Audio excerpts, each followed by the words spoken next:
हो गया, चलो। आज रविवार है और आज 11 बजे हम आपके समक्ष एक नए विषय के साथ उपस्थित हैं। आज का हम लोग का विषय ये है कि राज्य हमारा मालिक होता है कि संरक्षक होता है कि प्रबंधक या मैनेजर होता है। इन तरह की भूमिकाएं होती हैं। इनमें से राज्य को क्या होना चाहिए और वर्तमान समय में राज्य किस भूमिका में है, ये हमारा मुख्य विषय है। देखिए, व्यक्ति और समाज ये एक दूसरे के पूरक होते हैं। व्यक्ति को मौलिक अधिकार प्राप्त होता है और समाज को संवैधानिक अधिकार प्राप्त होता है। ये दोनों एक दूसरे के साथ जुड़े हुए हैं। व्यक्ति के बिना समाज नहीं बन सकता है और समाज के बिना व्यक्ति अकेला नहीं रह सकता। इसका मतलब ये है कि दोनों एक दूसरे के साथ संयुक्त है। व्यक्ति समूह समाज नहीं होता है, समाज सर्व व्यक्ति समूह होता है। इसका अर्थ ये हुआ कि समाज से कोई भी व्यक्ति अलग नहीं होता। समाज विरोधी भी अगर कोई है तो वह व्यक्ति भी समाज से अलग नहीं होता है। ये बात ध्यान रखिएगा। तो समाज सर्व व्यक्ति समूह होता है। व्यक्ति समूह जो होता है उसको आप एक गुट मान सकते हैं, वो समाज नहीं होता है। अब दूसरी बात आपको और बता दें कि व्यक्ति और नागरिक, इन दोनों में भी फर्क होता है। व्यक्ति वह होता है जिसके मौलिक अधिकार होते हैं, नागरिक वह होता है जिसके मौलिक और संवैधानिक दोनों अधिकार होते हैं। मौलिक तो सबको होते ही हैं, हर व्यक्ति को, लेकिन नागरिक के संवैधानिक अधिकार भी होते हैं। इसका मतलब यह हुआ कि जो भी व्यक्ति नागरिक बनता है वह किसी न किसी व्यवस्था के साथ जुड़ता है, तब वो नागरिक होता है। ऐसा नहीं हो सकता है कि कोई व्यक्ति समाज के साथ नहीं जुड़ना चाहता है और वह अपने को नागरिक कहे, ऐसा तो होगा नहीं। तो ये हम लोग को समझना पड़ेगा कि व्यक्ति और नागरिक का क्या अंतर है। बहुत प्राचीन समय में अपने यहाँ वर्ण व्यवस्था थी। वर्ण व्यवस्था का मतलब चार का संतुलन था। वर्ण व्यवस्था में मार्गदर्शक, रक्षक, पालक और सेवक, ये चार प्रकार की व्यवस्थाएं थी। इन चारों का संतुलन था, चारों का अलग अलग ढांचा था। कोई भी व्यक्ति एक ही वर्ण का हो सकता था, दो वर्णों का एक साथ हो नहीं सकता था। सबके चारों के अलग अलग प्राप्तियां थी। अर्थात अगर मार्गदर्शक था तो उसको धन छोड़ना पड़ेगा, कोई राजनीतिक पद नहीं ले सकता है, उसे सर्वोच्च सुख नहीं मिलेगा, उसे सर्वोच्च सम्मान मिलेगा। जो रक्षक है उसे पावर मिलेगा, उसे कानून मिलेगा, उसे सेना और पुलिस मिलेगी, लेकिन सम्मान सर्वोच्च नहीं मिलेगा। सर्वोच्च सम्मान मार्गदर्शक को मिलेगा। जो पालक है उसको सब सुविधा मिलेगी, ऐश आराम जितना सब करे, लेकिन सम्मान सर्वोच्च नहीं मिलेगा। पावर उसको नहीं मिलेगा, उसको तो सुविधा मिलेगी। और जो सेवक है उसको सर्वोच्च सुख मिलेगा। पावर नहीं मिलेगा, धन संपत्ति नहीं मिलेगी, सम्मान नहीं मिलेगा, सर्वोच्च सुख मिलेगा। ये चारों का अंतर है, ये हम लोगों को समझने की जरूरत है। लेकिन जब भारत गुलाम हुआ और जब गुलामी के बाद स्वतंत्र हुआ, तो स्वतंत्रता के बाद हम लोगों ने इन चार का संतुलन न रख करके और हम लोगों ने बना लिया लोकतंत्र। ये लोकतंत्र हमारी व्यवस्था नहीं है, ये भारत की नहीं है, ये लोकतंत्र आयातित है पश्चिम से। हम लोग वर्ण व्यवस्था के पक्षधर थे, उस सिस्टम से चलते थे उस समय। उसमें एक गलती भी हुई है कि हम लोगों की वर्ण व्यवस्था विकृत हो गई। जब वर्ण व्यवस्था विकृत हुई तो हम लोग गुलाम हो गए। जब गुलाम हो गए तब हम लोगों के ऊपर फिर दूसरों का शासन हुआ, और शासन होने के बाद हम लोग गुलामी से मुक्त हुए। वर्ण व्यवस्था हमारी सुधरी नहीं, विकृत की विकृत रह गई। उस वर्ण व्यवस्था को फिर से लागू करना संभव नहीं था। इसलिए इन सारी परिस्थितियों में हम लोगों ने लोकतंत्र आयात कर लिया। ये लोकतंत्र विकृत लोकतंत्र है, ये लोकतंत्र भी आदर्श लोकतंत्र नहीं है जो हम लोगों ने आयात किया है। और उस आयातित लोकतंत्र को भी हम लोगों ने अपने यहाँ आने के बाद और विकृत कर लिया। अब ये अंतर क्या है तीनों में?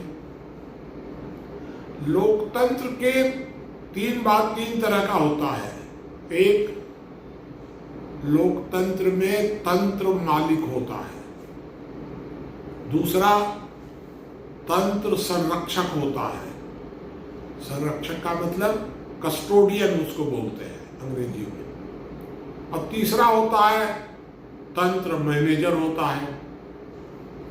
अब हम लोग विचार करें कि आदर्श स्थिति में क्या होता है। आदर्श स्थिति में तंत्र हमेशा मैनेजर होता है। वैसा अभी लगभग दुनिया में दिख नहीं रहा है, भारत में तो खैर है ही नहीं है, उस बारे में तो सोचना ही बेकार है कि तंत्र मैनेजर हो। अब बची दो स्थितियां कि तंत्र हमारा मालिक है या कस्टोडियन, संरक्षक। संरक्षक की क्या भूमिका होती है ये आप समझ लीजिएगा। संरक्षक केवल 3 स्थितियों में नियुक्त किया जाता है। जब मालिक नाबालिग हो, या गंभीर रूप से बीमार हो, और या पागल हो। अगर ये तीनों स्थितियां नहीं है तो मालिक के ऊपर संरक्षक नियुक्त नहीं होता है, मैनेजर होता है। लेकिन अगर 3 तरह की स्थितियां हो तो मालिक के ऊपर एक संरक्षक नियुक्त होता है। दूसरी परिस्थिति और है कि संरक्षक की नियुक्ति ऊपर वाली इकाई करती है, मालिक नहीं करता है कभी, क्योंकि मालिक तो नाबालिग है, पागल है, बीमार है। तो संरक्षक की नियुक्ति कोई ऊपर की इकाई करती है। और तीसरी बात कि मालिक कब स्वस्थ हो गया इसकी घोषणा ऊपर वाली इकाई करती है, जो नियुक्त करता है। वो इकाई संरक्षक को माने कहती है कि अब मालिक स्वस्थ हो गया, अब तुम मैनेजर हो गए। तो संरक्षक का पावर कब तक चलता है? जब तक मालिक स्वस्थ ना हो। और मालिक स्वस्थ घोषित कौन करता है? ऊपर वाली इकाई घोषित करती है। अब भारत का जो लोकतंत्र है इसमें क्या है? इन लोगों ने अपने को संरक्षक घोषित कर दिया, कह दिया कि हम संरक्षक हैं। तो संरक्षक इनको घोषित कौन किया? तो इन्होंने खुद कर दिया। तो संरक्षक ऊपर वाली इकाई ने घोषित नहीं किया इनको, इन्होंने अपने को संरक्षक घोषित कर दिया। और सबसे गड़बड़ इन्होंने ये किया, घपला किया, वो मैं कहूं कि इन लोगों ने ये कर दिया कि मालिक स्वस्थ हुआ कि नहीं इसका भी निर्णय वही करेंगे। तो फिर एक बात आप ये बताइए कि मालिक और संरक्षक में अंतर क्या रहा? जब संरक्षक ही अपने को अपॉइंट भी कर लेगा और संरक्षक ही ये तय कर देगा कि मालिक स्वस्थ हुआ कि नहीं, इसकी हम ही घोषणा करेंगे, तो फिर मालिक और संरक्षक में अंतर क्या होता है? कोई अंतर नहीं हुआ फिर तो भारत का जो लोकतंत्र है, इसमें इन्होंने अपने को कहा संरक्षक और बन गए मालिक। अब आप सोचिए कि भारत का लोकतंत्र 70 वर्षों का हो गया। एक लड़का 18 वर्ष में बालिग मान लिया जाता है, 18 वर्ष का हो गया तो बालिग हो गया। और कैसा भारत का लोकतंत्र है कि 70 वर्ष बीतने के बाद भी आज तक बालिग नहीं हुआ, उसको बालिग घोषित ही नहीं किया गया आज तक। क्योंकि जो घोषित करने वाला है वो तो वही है, जो संरक्षक है वही घोषित करने वाला है, वो काहे को घोषित करेगा? भारत में 500 वर्ष भी अगर बीत जाएंगे तो मालिक नाबालिग ही रहेगा, भले मर जाए तो मर जाए। तो भारत का लोकतंत्र आज तक बालिग नहीं हुआ। तो अब एक प्रश्न ये उठा कि क्या भारत का जो तंत्र है वो संरक्षक है कि मालिक है? अब सोचिए, जो संरक्षक होता है वो संविधान में संशोधन नहीं कर सकता है, क्योंकि संविधान तो उसको अपॉइंट करता है, संविधान उसके ऊपर होता है। तो संविधान जो कि संरक्षक नियुक्त करता है तो संविधान में यही संशोधन कर देंगे। इसका अर्थ यह है कि भारत में लोकतंत्र नहीं है, सीधे संसदीय तानाशाही है। और तानाशाही में जो तंत्र होता है वो मालिक होता है, मैनेजर नहीं होता है। ये लोग अपने को खाली कहते हैं कि लोक सेवक, हम सेवक, कुछ नहीं, सब ढोंग है, सब झूठ है। ये वास्तव में एक प्रकार से पूरी तरह मालिक है, क्योंकि इनके कब्जे में संविधान है, इनके कब्जे में सारा कुछ तंत्र है, कानून इनके कब्जे में है, सेना, पुलिस, सब कुछ इनके कब्जे में है। ये मैनेजर तो है ही नहीं है, मैनेजर का तो कोई प्रश्न ही नहीं है। ये सीधा सीधा अपने को कहते संरक्षक है और वास्तव में ये अप्रत्यक्ष रूप से मालिक है। ये कैसा लोकतंत्र है भारत में? अब आप समीक्षा करिए कि वर्तमान स्थिति में इसके परिणाम क्या हुए। इसके परिणाम ये हुए कि समाज एक तरह से पूरी तरह भारत का गुलाम हो गया। ये जब चाहे जो कानून बना दे, कोई रोक टोक इनके ऊपर नहीं है, सारा पावर इनके पास है। और चूंकि अब लोकतंत्र में क्या होते हैं, जैसे हम लोगों की जो वर्ण व्यवस्था है उसमें 4 का संतुलन होता है, मार्गदर्शक, रक्षक, पालक, सेवक। कोई ऊपर नहीं होता है, कोई नीचे नहीं होता है, चारों का संतुलन होता है। तो लोकतंत्र में 3 का संतुलन होता है, न्यायपालिका, विधायिका और कार्यपालिका। और इन तीनों के संतुलन से लोकतंत्र बनता है। अब वर्तमान स्थिति क्या है कि न्यायपालिका और विधायिका ये दोनों दिन रात लड़ते रहते हैं, कौन सर्वोच्च। क्योंकि भाई देखिए, जब लूट का माल मिलेगा तो बंटवारे में लड़ाई होगी। तो जब मालिक बन गए कि मालिक, तो मालिक में अब लड़ाई होने लग गई कि मालिक में सबसे ऊपर कौन, न्यायपालिका की विधायिका, कौन संविधान से ऊपर है। तो न्यायपालिका कहती है कि हम ऊपर हैं, विधायिका कहती है कि हम ऊपर हैं। दोनों अपने अपने तरीके से लड़ते रहते हैं दिन रात, और इस लड़ाई का दुरुपयोग होता है। एक सोचिए कि मौलिक अधिकार व्यक्ति के प्राकृतिक अधिकार होते हैं, व्यक्ति के प्राकृतिक अधिकार। मौलिक अधिकार नागरिक के नहीं, व्यक्ति के होते हैं। नागरिक के संवैधानिक अधिकार होते हैं। ये अलग बात है कि नागरिक बनते ही उसके मौलिक अधिकार तो रहते ही है, क्योंकि वो तो प्रकृति प्रदत्त है। ये कैसे नासमझ है हमारे देश के लोग कि वो संविधान में संशोधन करके मौलिक अधिकार को भी बदल देते हैं। अरे भाई, मौलिक अधिकार प्रकृति प्रदत्त है, संविधान तो उन अधिकारों के सुरक्षा की गारंटी देता है। संविधान मौलिक अधिकार देता नहीं है। मौलिक अधिकार सारी दुनिया के एक होते हैं, ऐसा नहीं है कि इसका अलग और इसका अलग और इसका अलग। प्रकृति प्रदत्त है मौलिक अधिकार, तो संविधान उनके सुरक्षा की गारंटी देता है।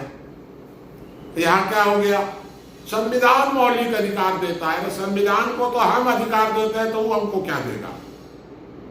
एक बात यह विचारणीय है कि संविधान मौलिक अधिकार देता नहीं है। अब क्या हुआ कि भारत में बताइए कैसी विचित्र स्थिति आ गई कि मौलिक अधिकार संशोधन कर देते हैं ये लोग। कभी मौलिक अधिकार दे देते हैं, कभी ले लेते हैं। एक ठो वो तानाशाह बनी थी इंदिरा गांधी, संपत्ति का अधिकार निकाल दो।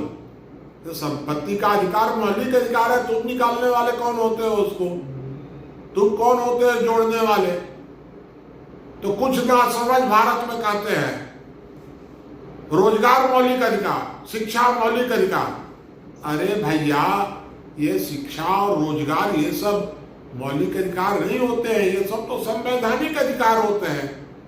मौलिक अधिकार तो स्वतंत्रता है, आपको शिक्षा प्राप्त करनी है करो, नहीं करनी है मत करो, आपके ऊपर निर्भर है। कोई ये सरकार का की तो दायित्व तो नहीं है कि आपको वो शिक्षा दे, ये सरकार का काम है। सरकार का काम आपकी भूख मिटाना नहीं है, भूख मिटाना आपका काम है। सरकार संवैधानिक अधिकार दे सकती है कि भूखा है तो हम इसको भोजन देंगे, लेकिन मौलिक अधिकार नहीं है ये। लेकिन अब बताइए, भारत में अच्छे अच्छे पढ़े लिखे लोग, अच्छे अच्छे जज लोग भी कहते हैं कि रोजगार मौलिक अधिकार है। ये इन सबको समझाने की जरूरत है। बड़े बड़े वकील कहते हैं रोजगार मौलिक अधिकार है, शिक्षा मौलिक अधिकार नहीं है, ये सब संवैधानिक अधिकार है। ये समझने की जरूरत है कि अधिकार जो तीन तरह के होते हैं, मौलिक अधिकार, संवैधानिक अधिकार और सामाजिक अधिकार। तो इसमें मौलिक अधिकार प्रकृति प्रदत्त है, संवैधानिक अधिकार संविधान प्रदत्त है और सामाजिक अधिकार समाज प्रदत्त है। संवैधानिक नहीं होते हैं सामाजिक अधिकार। ये तीनों का अंतर है। तो भारत में ये लोग मौलिक अधिकार संशोधन करने लग गए। सुरक्षा और न्याय इनका दायित्व होता है, तो सुरक्षा और न्याय की चिंता नहीं करेंगे, भूख मिटाएंगे। अरे भैया, तेरा काम तू तंत्र है, तंत्र का काम सुरक्षा और न्याय है। मौलिक अधिकार के सुरक्षा की गारंटी दिया है, अब भूख मिटा रहा है। कोई शराबबंदी कर रहा है, कोई तंबाकू रोक रहा है, कोई दहेज रोक रहा है, क्योंकि इनको कोई पता ही नहीं है किसी भी बात का कि उनको उनका दायित्व क्या है, कर्तव्य क्या है, ये भी नहीं जानते हैं। इस तरह से ये सारी समस्याएं पैदा हुई। अब दिक्कत ये आ रही है कि ये मैनेजर तो है नहीं कि लोग इनको आदेश दे दे। आदेश तो लोग जो है वो मैनेजर को दे सकता है, ये तो हो गए मालिक और कहते हैं अपने को संरक्षक। ये बहुत बड़ा फर्क है। अब हम इस संबंध में क्या कर सकते हैं, क्योंकि देखिए बहुत जटिल स्थिति है। तंत्र हमारा बन गया मालिक, हम हो गए पूरी तरह से गुलाम, एकदम कहीं हमारी कोई भूमिका नहीं है। अब ऐसी स्थिति में क्या कर सकते हैं हम लोग? अगर हम लोग चाहते हैं कि वर्ण व्यवस्था लागू हो जाए लोकतंत्र की जगह, तो वो अभी असंभव है, हो नहीं सकता है। अगर हम वर्तमान व्यवस्था को यदि मैनेजर के रूप में बदलना चाहें तो असंभव तो नहीं है, लेकिन कठिन जरूर है। तो फिर अभी वर्तमान स्थिति में क्या किया जाए? क्या कुछ नहीं किया जाए? यह भी उचित नहीं है। तो हम वर्तमान स्थिति की समीक्षा करके तीन बातें हम लोग सोच सकते हैं। पहला, कि हम लोग वर्ण व्यवस्था पर चर्चा करें और कुछ नहीं, केवल हम लोग आपस में चर्चा करें कि वर्ण व्यवस्था होनी चाहिए, समाज में ऐसा होना चाहिए, वर्ण व्यवस्था का स्वरूप ये होना चाहिए, ये हम लोग एक चर्चा कर सकते हैं वर्ण व्यवस्था पर। दूसरा, आदर्श लोकतंत्र के लिए हम जनमत जागरण करें कि तंत्र को मैनेजर होना चाहिए, तंत्र हमारा कस्टोडियन नहीं हो सकता है, मालिक तो होना ही नहीं चाहिए, संविधान बिल्कुल मुक्त होना चाहिए, तंत्र का गुलाम नहीं होना चाहिए। इस पर हम लोग एक जन जागरण कर सकते हैं। और तीसरा काम, हम दबाव बना सकते हैं तंत्र के ऊपर वर्तमान समय में कि हम ये चाहेंगे कि तंत्र इस समय दायित्व पूरे करे। तंत्र का काम भूख मिटाना नहीं है, तंत्र का काम किसी भी रूप में शराबबंदी और जुआ रोको, वैश्यालय रोको और सब करो, ये तंत्र का काम नहीं है। तंत्र का काम है सुरक्षा और न्याय, दायित्व पूरे करो, दबाव बनाए हैं। तो मैंने आपको 3 सलाह दी। पहली सलाह आपको मैंने ये दी है कि आप समाज के अंदर वर्ण व्यवस्था पर चर्चा करिए, दबाव मत बनाइए, मांग मत कीजिए, केवल चर्चा करिए। वर्ण व्यवस्था आदर्श स्थिति है, लोकतंत्र आदर्श नहीं है हमारे लिए। एक दूसरा काम आप ये करिए कि आदर्श लोकतंत्र के विषय में जन जागरण करिए समाज के अंदर। तंत्र हमारा मैनेजर है, कस्टोडियन नहीं हो सकता है, मालिक तो हो ही नहीं सकता है, ये लोग गुलाम बना के रखे हैं, ये गलत हैं। तंत्र को मैनेजर बनाइए। संविधान को मुक्त होना चाहिए तंत्र के दबाव से, संविधान गुलाम नहीं हो सकता है। तो भारत में ये बताइए, जन जागरण करिए कि हम इस प्रकार संसदीय तानाशाही को स्वीकार नहीं करेंगे, संसदीय लोकतंत्र चाहिए हमको। 2 बातें हो गई। और तीसरी बात कि दबाव बनाइए, मांग कीजिए पूरी तरह से कि राज्य हमें सुरक्षा और न्याय की गारंटी दे, बाकी काम हम खुद कर लेंगे। ये शिक्षा, स्वास्थ्य, शराबबंदी, जुआबंदी और सब बिना मतलब का काम, समाज का काम समाज करे, तंत्र का काम तंत्र करे, ये बढ़ जाना चाहिए। ऐसा नहीं हो सकता है हम अगर एक आदमी को नियुक्त कर दें, पहरा दो, तो भाई हम ट्रेजरी गार्ड पर अगर पहरेदार नियुक्त कर दिए, अब ट्रेजरी गार्ड पहरा नहीं दे रहा है और बाकी सब काम कर रहा है, आग बुझाने चला गया और ट्रेजरी लूट गई, तब कैसे होगा? तो आग बुझाना ट्रेजरी गार्ड का दायित्व तो नहीं है, दायित्व है पहरा देना। अगर उसको महसूस होता है कि ट्रेजरी सुरक्षित है तो आग बुझाने जा सकता है। लेकिन अगर नक्सलवादी एरिया में है, क्रिमिनल एरिया में है हम लोग, तो ऐसे क्षेत्र में क्या हमारा पहरेदार आग बुझाने चला जाएगा? इसलिए उसको अपना एरिया नहीं छोड़ना चाहिए। और हमने इनको नियुक्त किया है इस कार्य के लिए कि आप सुरक्षा और न्याय दीजिए, और ये लोग ड्रामा कर रहे हैं, भूख मिटाओ, हाथी, इतने लोगों को हाथी मार दे रहा है, हम हाथी को नहीं मार सकते हैं, हम हाथी को रोक नहीं सकते। विचित्र बात है सब। इसलिए मैं अंत में आपसे यह कहना चाहता हूं कि पहली बात कि भारत का जो लोकतंत्र है यह विकृत है। हम संसदीय तानाशाही में जी रहे हैं, इसे संसदीय लोकतंत्र मानना ठीक नहीं है। संविधान गुलाम है।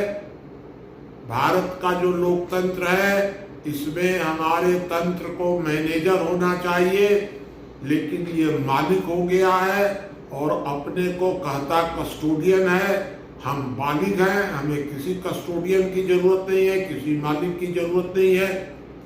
और अभी वर्तमान स्थिति में हम 3 दिशाओं में सोचें, वर्ण व्यवस्था पर हम समाज में चर्चा करें, आदर्श लोकतंत्र के लिए जन जागरण करें और सुरक्षा के और न्याय की मांग करें वर्तमान तंत्र से कि वह हमें सुरक्षा और न्याय की गारंटी दे। ये 3 बातें आज मैंने आपको एक संदेश के रूप में आपके सामने रखी हैं। आप इस विषय पर कोई प्रश्न करेंगे तो हम आपके प्रश्न का और उत्तर देने की कोशिश करेंगे। देखो तुम्हारा ये बंद हो गया।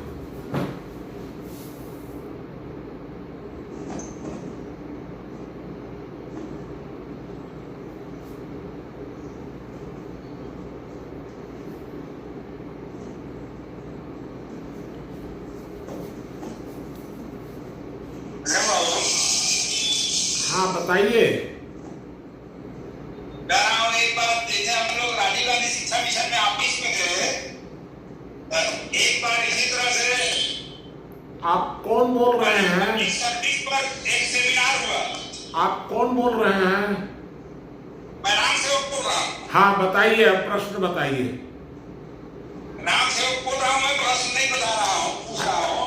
हाँ जानकारी के लिए बता रहा हूँ। पब्लिक सर्विस पर मैंने लोक सेवा पर चल रहा था एक सेमिनार कलेक्ट्रेट में, और कलेक्टर साहब भी थे, और मैं उसमें बोला। हाँ बताइए। कि हमको हाँ बताइए। मैं उसमें बोला। हाँ कि हम लोग अपने आप को लोक सेवक नहीं समझ करके लोक स्वामी मान लिए हैं। हाँ और जनता भी अपने आप को गुलाम मान ली है। हाँ इस मानसिकता को हमको चेंज करने की जरूरत है, और हम आज जो लोक स्वामी बन बैठे हैं वो वास्तव में हमको हमेशा याद रखना चाहिए कि हम लोक स्वामी नहीं है, लोक सेवक है। हाँ यही बात, मैं भी यही बात कहा हूँ, आप एकदम ठीक कहे हैं। इसी तरह हम लोग को हाँ कलेक्टर भी था, अपर कलेक्टर सारे सिविल सर्विस के लोग थे, और अपने विभाग की तरफ से मैं गया था तो मैं इस बात को रखा था। हाँ बिल्कुल।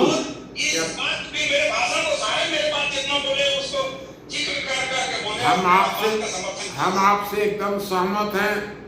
मेरा भी जो पूरा 1 घंटे में आधे घंटे बोला हूँ तो यही बात समझाने की कोशिश किया हूँ। और कोई प्रश्न बताइए। प्रश्न कोई? नहीं प्रश्न तो नहीं है। हाँ कोई और कोई? हाँ आदरणीय मुनि जी, मेरा एक छोटा सा प्रश्न है। हाँ इस समाज के मुख्य अंग कौन कौन होते हैं, और समाज बड़ा है कि राज्य? थोड़ा इसको और स्पष्ट करें। देखिए, समाज जो है, समाज के मुख्य अंग जो होते हैं उसमें सबसे पहली इकाई होती है परिवार, दूसरी इकाई है गांव, तीसरी इकाई हम लोग राष्ट्र को मान सकते हैं। बीच में, राष्ट्र के बीच में आप जिला और प्रदेश को भी जोड़ सकते हैं, लेकिन तीसरी इकाई मानी जाती है राष्ट्र, और चौथी अंतिम इकाई है विश्व। इसको हम लोग 4 भाग, परिवार, गांव, राष्ट्र और विश्व, ये 4 हम लोग बांट करके चलते हैं। इन चारों की अपनी अपनी स्वतंत्र संरचना है, अलग अलग। चारों के अपने अपने स्वतंत्र अधिकार हैं।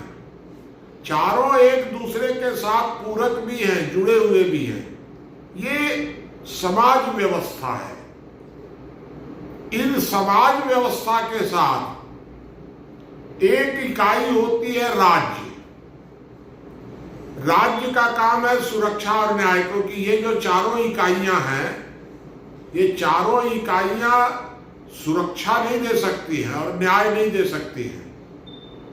ये तो मदद करने वाली है, परिवार वगैरह जो भी है, परिवार, गांव, राष्ट्र, विश्व।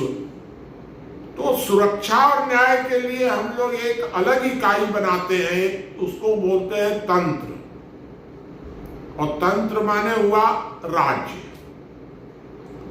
राज्य जो है वो सुरक्षा और न्याय देता है हम लोग को।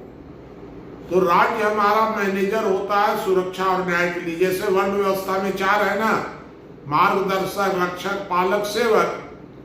तो रक्षक मतलब तंत्र जो है वो हमारा रक्षक है एक प्रकार से 4 में। बाकी 3 अलग अलग इकाइयां हैं। तो चारों मिलकर के समाज की एक तरह से व्यवस्था करने वाले अंग हैं ये चारों। ये हम लोगों को समझना चाहिए। ये परिवार, गांव, जिला और विश्व, ये चारों मिलकर के हम लोगों का मार्गदर्शन करते हैं, पालक हैं, सेवक हैं, सब हैं, लेकिन रक्षक है हमारा तंत्र। और बताइए कोई प्रश्न? जी बाबा जी, मेरा प्रश्न है, हाँ, अभी वर्तमान में न्यायपालिका और कार्यपालिका में किसके पास कितने राइट्स हैं संविधान संशोधन के? अभी वर्तमान समय में देखो, आदर्श स्थिति अलग होती है, वर्तमान समय अलग है। वर्तमान समय में न्यायपालिका को संविधान संशोधन में कुछ भी अधिकार नहीं है, लेकिन वो हमेशा कुछ न कुछ करते रहते हैं हर मामले में। देखो, न्यायपालिका का केवल एक अधिकार होता है संविधान संशोधन में कि अगर व्यक्ति के मौलिक अधिकारों के विरुद्ध कोई संविधान संशोधन होता है तो न्यायपालिका उसको रद्द कर सकती है, केवल एक अधिकार है। लेकिन अब ये न्यायालय वाले कुछ समझते ही नहीं है, अपने को सब कुछ समझ लेते हैं, हर मामले में संविधान की समीक्षा करने लगते हैं। ये इनका काम नहीं है। कोई भी संविधान संशोधन विधायिका करती है और न्यायपालिका उस संविधान संशोधन की समीक्षा नहीं कर सकती है जब तक कि किसी मौलिक अधिकार पर कोई आक्रमण न होता हो संविधान संशोधन के द्वारा। ये उसकी सीमा है। लेकिन वर्तमान समय में ये सीमा न समझते हैं, न ये समझते। एक बात सोचो ना, जब मौलिक अधिकार में यही लोग संशोधन कर दे रहे हैं, विधायिका वाले यही लोग अपना अधिकार नहीं समझ रहे, तो न्यायपालिका क्या समझेगी? ये मोटी मोटी बात है। तो न्यायपालिका जो है वो संविधान का समीक्षक होता है कि नहीं होता है आदर्श स्थिति में? आदर्श स्थिति में केवल मौलिक अधिकार पर, बाकी संविधान की समीक्षा न्यायपालिका नहीं कर सकती है। सिर्फ केवल मौलिक अधिकार पर अगर आक्रमण होता है संविधान में, तब न्यायपालिका उस संविधान संशोधन को रद्द कर सकती है। लेकिन न्यायपालिका अपनी तरफ से कोई संशोधन नहीं कर सकती है।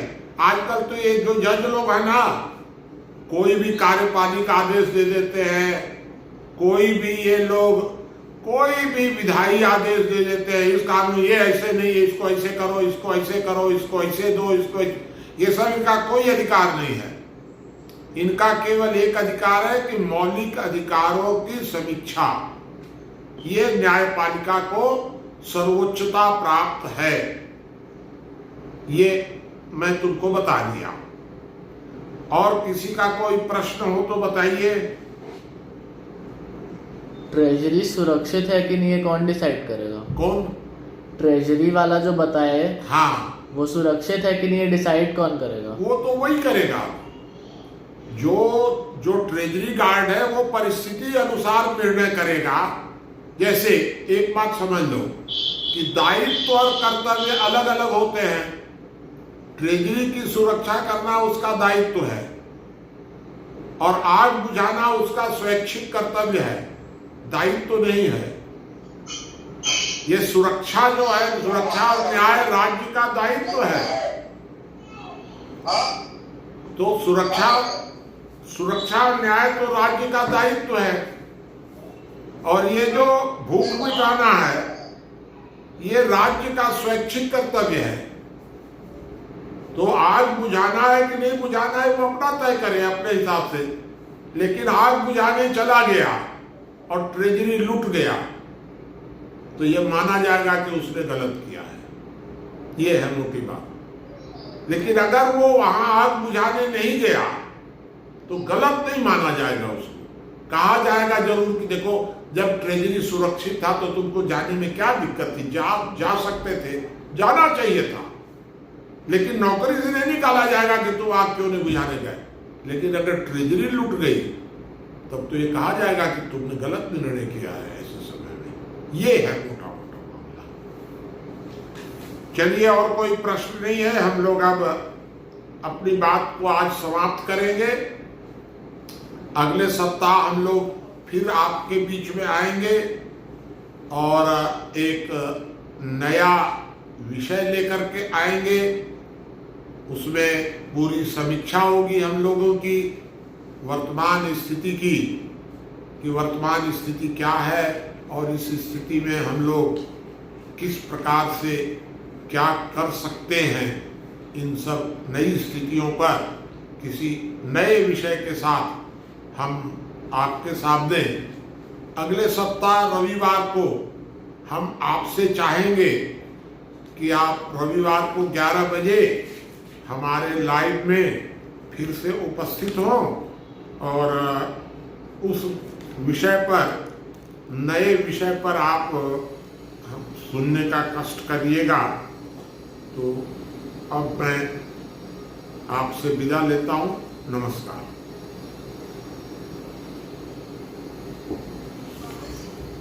हाँ, बताओ।